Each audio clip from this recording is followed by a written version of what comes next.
যে গাং পার হইলে মাঝি কুন্দুলা ভাই, ছাত্ররা আপনাদের নেতা কর্মীরা গত 17 বছর ধান খেতে ঘুমাইতে হয়েছে।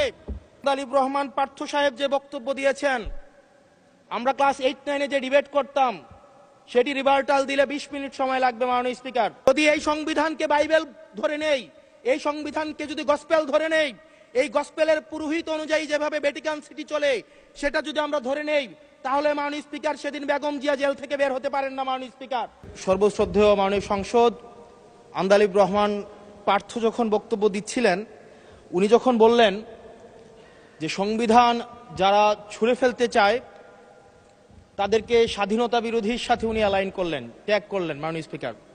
এবং তখন ট্রেজারি বেঞ্চের সম্মানিত মাননীয় মন্ত্রী যারা ছিলেন তারা সেটাকে টেবিল চাপড়িয়ে সেটাকে সমর্থন দিলেন। মাননীয় স্পিকার, গণতন্ত্রের জন্য যিনি আপোষহীন লড়াই করে গিয়েছেন বেগম জিয়া, উনি বলেছিলেন যেদিন জনতার সরকার প্রতিষ্ঠিত হবে, যেদিন এই পার্লামেন্ট জনতার সরকারের কাছে যাবে, এদিন এই সংবিধানকে ছুঁড়ে ফেলা হবে। ট্রেজারি বেঞ্চের যে মন্ত্রীরা ছিলেন তারা দীর্ঘদিন, তাদের সারা জীবন তারা বেগম জিয়ার সাথে রাজনীতি করেছেন। এই সংবিধান ছুঁড়ে ফেলার সাথে স্বাধীনতা যুদ্ধাপরাধীর অ্যালাইন করার যেটার হাততালি তারা দিয়েছেন, সেটির মধ্য দিয়ে বেগম জিয়াকে তারা মূলত অপমান করেছেন কিনা তারা সেটা ভেবে দেখবেন। মাননীয় স্পিকার,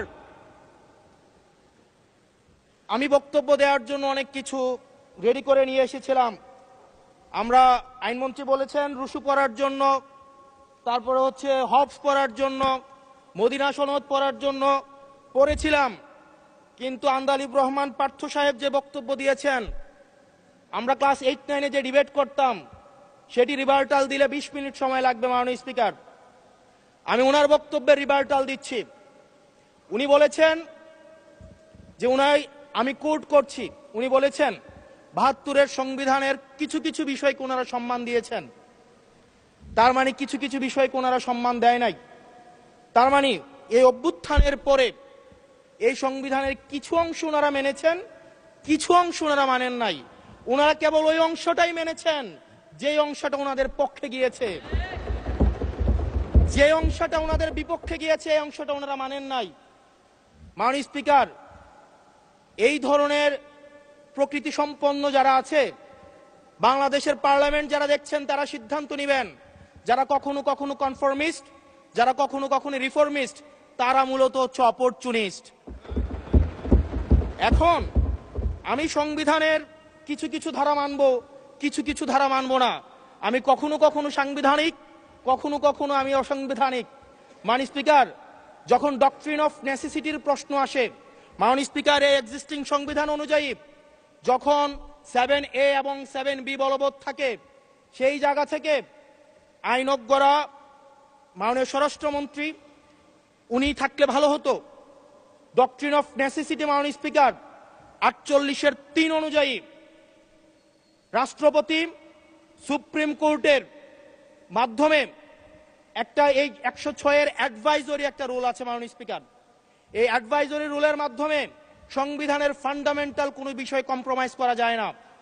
মাননীয় স্পিকার, যদি আমি এই সংবিধান মানি তাহলে এই অন্তর্বর্তীকালীন সরকারের বৈধতা প্রশ্নবিদ্ধ হয়। মাননীয় স্পিকার, মাননীয় স্পিকার, যদি এই সংবিধানকে আমি ধারণ করতে চাই, মেনে চলতে চাই, সেদিন 64 বিধি অনুযায়ী অ্যাটর্নি জেনারেল নিয়োগ দেওয়া হয়েছিল 6 আগস্ট।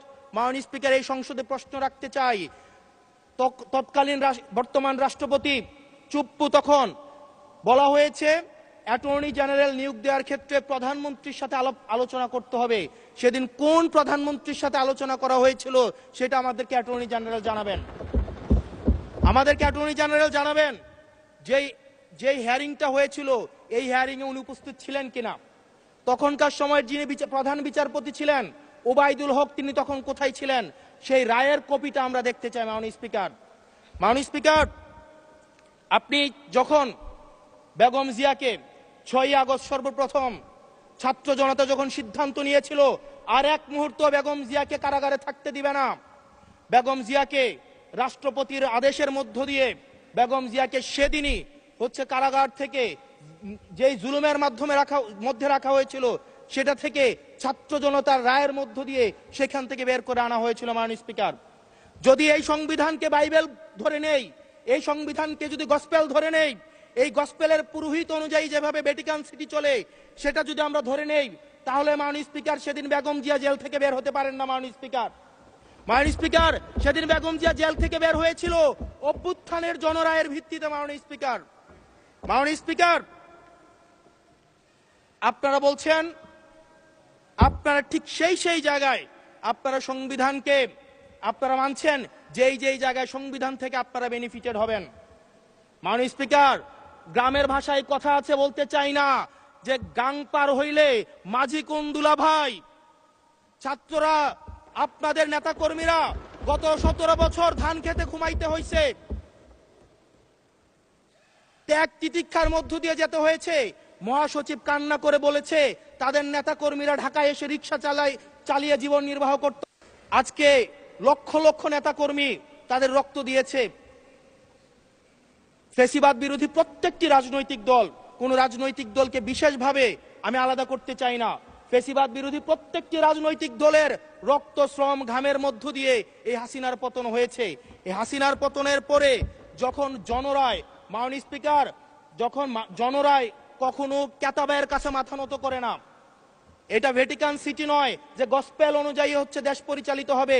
68% জনগণ তারা সিদ্ধান্ত জানিয়ে দিয়েছে এই সংবিধানের যেই বেসিক স্ট্রাকচারাল জায়গায় কোন জায়গাগুলোতে রিফরমেশন আনতে হবে। মাননীয় স্পিকার, আন্দালিব রহমান পার্থ সাহেব বলেছেন যে অর্ডারে নাকি হচ্ছে সংবিধান সংস্কার পরিষদের গঠনটা নাই। উনি যদি একটু পরিশ্রম করতেন, জাস্ট একটা পাতা উল্টাইতেন, একটা পাতা পরেই বলা হয়েছে সংবিধান সংস্কার পরিষদ গঠন যদি যুক্ত। ধন্যবাদ মাননীয় সদস্য।